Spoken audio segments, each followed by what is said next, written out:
Baik, selamat pagi, selamat siang, dan selamat malam untuk saudara sekalian. Jadi kami dari kelompok 1 akan mempresentasikan hasil kinerja kami.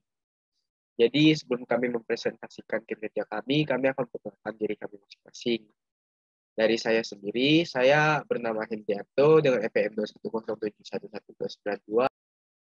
Perkenalkan, nama saya Angel dengan NPM 2107-11280. Dan perkenalkan, nama saya Jonathan Emmanuel Wangge dengan NPM 2107-11294.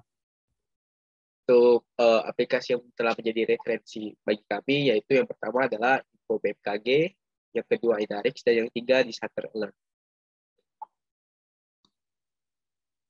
Jadi Info BMKG, di sini saya akan menjelaskan tentang fungsi, kelebihan, dan kekurangan dari aplikasi tersebut. Bagi teman-teman yang sudah pernah mendownload atau pernah menggunakan aplikasi Info BMKG ini, pasti sudah tidak asing lagi dengan tampilan menu utamanya ini. Jadi ini adalah tampilan menu utama Info BMKG. Buat teman-teman yang belum pernah menggunakan aplikasi ini, boleh dilihat gambarnya seperti berikut.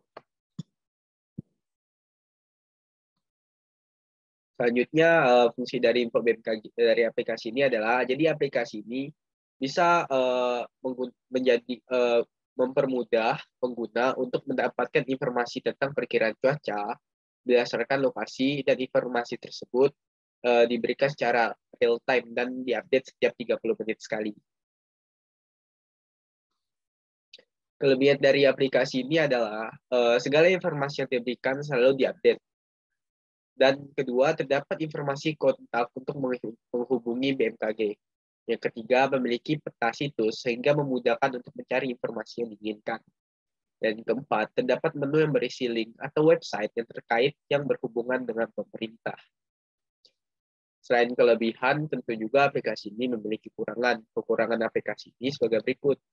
Jadi, aplikasi ini memiliki 3 kekurangan. Yang pertama, tidak adanya fitur yang membantu pengguna untuk mencari jalan alternatif lain ketika terjadi kemacetan. Yang kedua, tidak adanya fitur yang menunjukkan tempat-tempat untuk evakuasi ketika terjadi bencana alam. Dan yang terakhir, tidak adanya fitur yang menunjukkan tahap-tahap apa saja yang dilakukan ketika bencana alam terjadi. Yang kedua adalah aplikasi Inarix. Jadi di sini fungsi, kelebihan, dan kekurangan dari aplikasi ini akan disampaikan oleh teman saya. Selanjutnya, sebelum menyampaikan tentang fungsi, kelebihan, dan kekurangan tersebut, saya akan memberitahukan seperti apa sih tampilan menu utama atau home-nya dari Inarix ini. Jadi tampilan utama atau widget-nya seperti ini. Nah, jadi untuk si kelebihan dan kekurangannya dari aplikasi ini akan langsung disampaikan oleh teman saya. Selanjutnya saya akan membahas mengenai fungsi dari Inarix Personal ini. Inarix Personal merupakan aplikasi yang berisikan informasi tingkat bahaya suatu wilayah dan dilengkapi dengan rekomendasi aksi untuk melakukan antisipasinya secara partisipatif. Selanjutnya untuk kelebihannya, yang pertama membantu diseminasi hasil kajian risiko bencana kepada pemerintah, Pemda, dan pengambilan keputusan lainnya sebagai dasar perencanaan program pengurangan risiko bencana. Yang kedua, membantu pengambilan keputusan dalam menyusun strategi, kebijakan, dan kegiatan untuk mengurangi risiko bencana di tingkat nasional hingga daerah. Yang ketiga, membantu pemerintah dalam melakukan pemantauan terhadap capaian penurunan indeks risiko bencana di Indonesia. Dan yang terakhir, menyediakan data spesial untuk kepentingan analisis lainnya, seperti sistem peringatan dini multibahaya atau MHEWS dan revisi tata ruang. Selanjutnya untuk kekurangannya, yang pertama, aplikasi ini masih memiliki banyak kelemahan-kelemahan kecil seperti proses login yang cukup meributkan pengguna, kurang responsifnya aplikasi tersebut, dan kurang menariknya tampilan pada menu utama aplikasi. Dan kekurangan yang kedua, tidak adanya fitur donasi untuk membantu korban-korban bencana alam. Berikutnya ada aplikasi Disaster Alert. Ini untuk tampilan menu utama dan widget-nya. Selanjutnya ialah fungsi dari aplikasi ini. Jadi aplikasi ini tuh dapat membantu pengguna untuk melacak peta bencana alam yang sedang terjadi saat ini, seperti gempa bumi, tsunami, gunung meletus, badai, longsor, banjir, dan kebakaran hutan. Bahkan aplikasi ini juga bisa melacak persebaran wabah suatu virus. Untuk kelebihannya, yang pertama, aplikasi ini memiliki beberapa kelebihan. Yang pertama, aplikasi ini dapat memberikan informasi mengenai berbagai macam bencana alam yang terjadi di berbagai tempat. Seperti yang sudah kami tampilkan di atas, terdapat list nama-nama kota yang mengalami bencana alam pada hari itu. Yang kedua, kelebihan yang kedua itu, aplikasi ini juga dapat memberikan informasi mengenai persebaran suatu virus. Hal ini tentunya sangat membantu di tengah kondisi saat ini, di mana virus corona sedang melanda. Dengan aplikasi ini, kita dapat tahu khususnya virus-virus corona varian terbaru. Selanjutnya untuk kekurangannya, di sini yang pertama, semua aplikasi tentunya memiliki kekurangan. Sama halnya dengan aplikasi ini. Yang pertama, aplikasi ini memakan waktu yang cukup lama dalam pengoperasiannya, khususnya ketika kita akan memulai aplikasi tersebut. Yang kedua, aplikasi ini terdapat fitur berbayar atau subscription. Hal ini tentunya membuat beberapa pengguna merasa bahwa mereka lebih baik menggunakan aplikasi lain yang tidak berbayar hanya untuk mengetahui informasi-informasi mengenai bencana alam. Selanjutnya untuk potensi yang dapat dikembangkan. Berdasarkan kelemahan-kelemahan yang kami sudah temukan, kami menyimpulkan untuk mengembangkan beberapa potensi. Yang pertama, di sini kami berencana untuk mengembangkan suatu aplikasi dengan menggabungkan fitur dari ketiga aplikasi yang sebelum sudah kami bahas, di mana aplikasi tersebut akan dapat mendeteksi berbagai macam bencana alam, seperti gempa bumi, angin puting beliung, banjir, tsunami, dan bencana alam lainnya. Sehingga hal ini dapat memiliki banyak kegunaan dan manfaat bagi penggunanya. Yang kedua, berdasarkan masalah-masalah yang sudah kami temukan sebelumnya, di sini kami menemukan beberapa kemiripan masalah pada beberapa aplikasi tadi, seperti kurang responsifnya aplikasi tersebut, kurangnya sistem keamanan, terutama keamanan privasi pengguna, kurang menariknya desain tampilan home atau beranda aplikasi, sehingga dari kelemahan-kelemahan itu kami akan berusaha untuk membuat aplikasi yang baru ini agar tidak memiliki masalah-masalah yang sama. Yang ketiga, dengan adanya aplikasi yang akan kami kembangkan ini akan membantu pengguna smartphone untuk menghemat kapasitas atau memori pada smartphone masing-masing. Dikarenakan hanya perlu mendownload satu aplikasi saja, sudah dapat memiliki fitur yang sama dengan menggunakan 3 aplikasi sebelumnya. Ini juga tentunya memudahkan para pengguna. Selanjutnya, menambahkan fitur yang menunjukkan tempat-tempat untuk evakuasi ketika terjadi bencana alam, sehingga dapat membantu masyarakat untuk dapat segera mengevakuasikan dirinya ketika terjadi bencana. Yang kelima, menambahkan fitur donasi untuk orang-orang yang terkena dampak dari bencana. Jadi nantinya pada fitur donasi ini akan tertera daerah mana saja yang terkena bencana dan memerlukan donasi, sehingga para pengguna dapat tahu mau menyumbangkan kemana atau akan disumbangkan kemana sumbangan mereka nanti.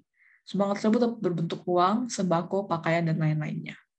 Dan yang terakhir, menghilangkan fitur berbayar pada aplikasi ini, sehingga para pengguna dapat mendapatkan manfaat dari aplikasi ini secara gratis, dan tentunya membuat para pengguna tidak akan berpindah ke aplikasi lain. Baik, di sini saya akan menjelaskan untuk bagian-bagian keterkaitan fungsinya. Nah, di sini pertama-tama masuk ke dalam aplikasi akan masuk ke dalam menu login.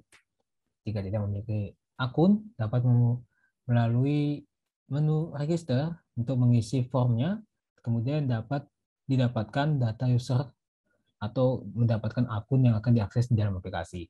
Nah, kemudian jika sudah memiliki akun, dapat langsung masuk, dan jika pengguna lupa akan passwordnya, dapat ke menu untuk meminta password yang baru, dan akan mendapat akun yang baru juga. Nah, di sini kemudian jika sudah masuk, aplikasi akan meminta akses izin untuk akses lokasi di HP pengguna. Nah, kemudian di bagian awalnya, tampilan berandanya akan ditampilkan perkiraan cuaca lokal dan juga peringatan dini mengenai cuaca tersebut. Nah, setelah itu juga akan terdapat fitur-fitur seperti cuaca, bencana alam, kualitas udara, jalur evakuasi, sampai dengan donasi. Nah, untuk fitur cuaca akan diambil dari database BMKG dan akan menampilkan mengenai cuaca hari ini di daerah salah satu daerah pada tanggal yang telah ditentukan. Di sini memilih provinsi, kota, kabupaten, kecamatan, dan akan ditampilkan cuaca dan juga waktunya. Fitur kedua, bencana alam. Di sini memilih bencana apa yang akan dilihat informasinya, kemudian datanya akan diambil dari database BMKG, misalnya memilih gempa bumi, dan akan ditampilkan peta lokasi terjadi di mana gempa bumi itu terjadi. Kemudian jika ingin memilih bencana alam yang lain, dapat kembali ke menu di awal. Nah, untuk fitur yang ketiga, kualitas udara, akan terdapat menu konsentrasi PM10 dan juga konsentrasi PM25. Di mana ini semua akan diambil dari database yang sama seperti fitur pertama dan kedua, yaitu database BMKG. Nah, misalnya memilih konsentrasi PM10 dan akan ditampilkan level keamanan untuk konsentrasi PM10 di kota-kota tertentu. Nah, jika ingin tahu konsentrasi yang satunya, kembali ke menu utama dan memilih konsentrasi yang tersisa, yaitu PM25, 2x5. Fitur keempat, jalur evakuasi. Akan diminta memasukkan daerah tempat tinggalnya, dan semua itu akan diambil dari database Google Map. Kemudian akan ditampilkan fitur voice seperti Google Voice atau instruksi tampilan rute seperti Google Map pada umumnya. Fitur terakhir, fitur donasi. Nah, di sini akan ada informasi mengenai penggalangan dana yang datanya diambil dari database UNICEF Indonesia. Kemudian pilih salah satu penggalangan dana yang akan dilakukan, klik tombol donasi, dan masukkan metode pembayaran yang akan dilakukan. Masukkan nomor tujuan, dan juga masukkan nominalnya. Kemudian donasikan, dan jika ingin melakukan donasi lagi, kembali ke menu utama, dan pilih penggalangan dana yang ingin dilakukan kembali. Dari semua fitur ini, jika sudah tidak ingin menggunakan salah satu fitur, maka dapat keluar dan memilih fitur lainnya. Nah, di sini adalah tampilan untuk mockupnya. Nah, yang pertama di sini adalah tampilan login dan singkatnya. Pertama, untuk bagian loginnya, pengguna dapat memasukkan email atau username-nya beserta password untuk dapat login ke dalam aplikasi. Atau bisa juga melalui akun Google, Facebook, ataupun Twitter.